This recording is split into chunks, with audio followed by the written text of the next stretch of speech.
If any of you feel as I do in this current political landscape, you probably have the perspective of can we please stop being surprised of the racist injustice that occur in our current events? Please. I just recently looked at this, or was researching as I was scanning my news feed of the Pam Bondi investigation and the questioning and all that other stuff.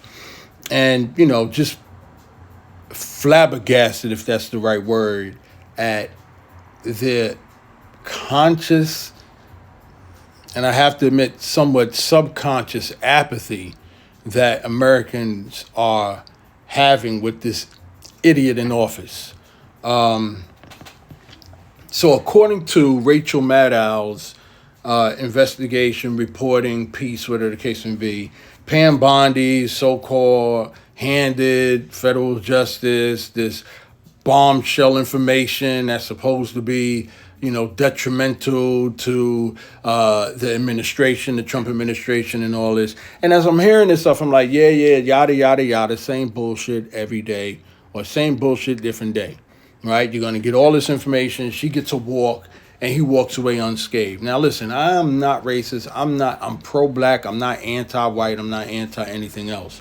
But I'm just saying, come on, give me a goddamn break. Can we stop acting surprised like this is going to amount to anything? I hope it does. I really hope it does. I'm yearning that it does. But if it don't, I'm not surprised. So I had to check myself because I get tired of being put on this roller coaster. And if any of you are like me, you're tired of it too. You just want to live and let live. You don't want to deal with this nonsense. Please, yo. The cost of gas is skyrocketing. The cost of groceries is skyrocketing. And again, I'm not a Republican. I'm a registered Democrat, but I don't believe in any of the parties. The point I'm trying to make is I wanted to give you some context in regards to what was just shared. So based on the available reporting of Rachel Maddow, the political context, in its context, this looks much more like a media and optics problem for Trump than a clear, substantial threat to his administration or him being in office. That whole thing, when he gets out of office, he's going to be arrested, that whole jazz, that whole thing. So here's a distinction just for y'all. Where the factual substance exists is that there is legitimate substance behind the scrutiny. Bondi faced bipartisan criticism over handling of the Epstein-related files and Department of Justice transparency issues. Democrats and some conservatives argued she avoided direct answers under oath on sensitive topics, and Trump eventually removed her as Attorney General after mounting controversy and dissatisfaction internally. Those are real events, right? Not manufactured narratives. But the leap from Bondi faced scrutiny to Trump is politically collapsing under because of Bondi is where the media amplification starts outrunning hard evidence. And this is where we always get trapped in that whole emotional jazz. And I'm guilty of it too. Okay, so let's go. Where the media spin kicks in, a lot of coverage frames every Bondi controversy as indirect proof of wrongdoing by Trump himself. That framing is politically powerful because Epstein-related topics generate intense emotional reactions, which I just mentioned. Department of Justice weaponization narratives are already polarized, which we already know. And Trump is the center of nearly every major political story cycle. We know this too, right? But critically, and here's the key, critically, no major public evidence has emerged showing Bondi directly implicating Trump in criminal conduct. No bombshell testimony has materially shifted the legal landscape, and Trump has continued publicly supporting or re-engaging Bondi even after firing her. I don't think anybody knew that because I didn't know that. The last point matters strategically. If Trump believed Bondi posed an existential risk, he likely would have distanced himself entirely, not appoint her to an AI advisory role weeks later. Didn't know that one, did you? So, how damaging can that information be to the FBI that they're talking about now? And now here comes the political reality. The modern Trump political ecosystem works differently than traditional politics. So all that stuff, when we were growing up, being subjected to in regards to politics and elections and all that other stuff, works differently under Trump. And if you didn't know it, you could do an easy comparison analysis between when Barack Obama was in office compared to when Trump was in office. And again, I'm not affiliated or subscribed to any political party. I think they're both two different sides of the same coin. All right, let's go on. The modern Trump political ecosystem works differently than traditional politics. Historically, damaging testimony could collapse public trust, fracture party support, and or trigger resignations. With Trump, on the other hand, though, the threshold is much higher because his supporters often view investigations through a partisan lens.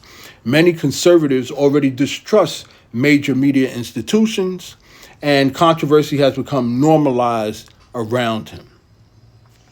So unless testimony produces direct, documentary evidence, criminal exposure, undeniable contradictions, or major Republican defections, the effect is usually, get this, short-term media frenzy, which is what we've been going through since this person has been in office, social media outrage, which is if you check your social media platforms and outlines, you'll see that easily. Partisan reinforcement, that means everybody going to their sides, defending their sides, 10 toes down, as they say, right? And then political stabilization, right? So everything settles out, balance it out in the end when the next news story or the next catastrophe or current event takes place. Closing out, bottom line assessment, pretty much, at this stage. Factual substance is moderate in regards to this whole Pam Bondi thing, because I'm mentioning it. I would have let it flew by, but I just wanted to comment on it. For those who may be caught up emotionally in what's going on, give you some sense of balance, let you know, take everything in stride. Don't let it stress you, but don't be surprised and stop acting surprised or don't be surprised if nothing happens. Media amplification spin is high, as you already know. Material legal danger to Trump, currently unclear or low. Again, she hasn't presented anything from what's been reported that directly implements this person in the office. Political damage, limited, very limited, unless new evidence emerges. So currently with all this Pam Bondi stuff and everything that's come up to this point, there's still nothing that directly implicates Trump. And if you've been watching your news feed, you'll notice there's something on his hand, and now they're watching him medically. They feel something's medically wrong with him. I'm not wishing no harm to him. I don't wish no death upon anybody, but I do have a problem with somebody who manipulates the public. You already know his history, who's selfish, backstab. I'll just shut up. I wish I'd cast him over to the Lord. And then finally, what are we talking? Political damage limited unless new evidence emerges. Optics damage, right? Real, especially among independents and already skeptical voters. So the point is this: pretty much, the optics looks damaging. It looked damaging to me. I was affected by it so much, so I was led to create this video and share with y'all. I was emotionally triggered by what I saw and what I heard. And of course, it's going to affect us who have some freaking common sense, who wish the best for everybody, live and let live, as amongst the others who are partisan and, that whole thing. So the smartest evaluation is this for those of you who are struggling with the political climate today. And I get it. Try not to let it stress you. Find ways of venting like I'm doing here. But also this appears to be more of an optics and narrative vulnerability than a confirmed substantive threat to Trump himself. Right? At least based on public evidence available right now. Okay? So take it with a grain of salt.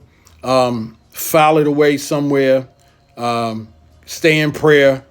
And try not to, if you can avoid the news feeds, try and avoid, content or news that'll trigger you. All right? Keep your head up. Stay focused. You got this. Move on.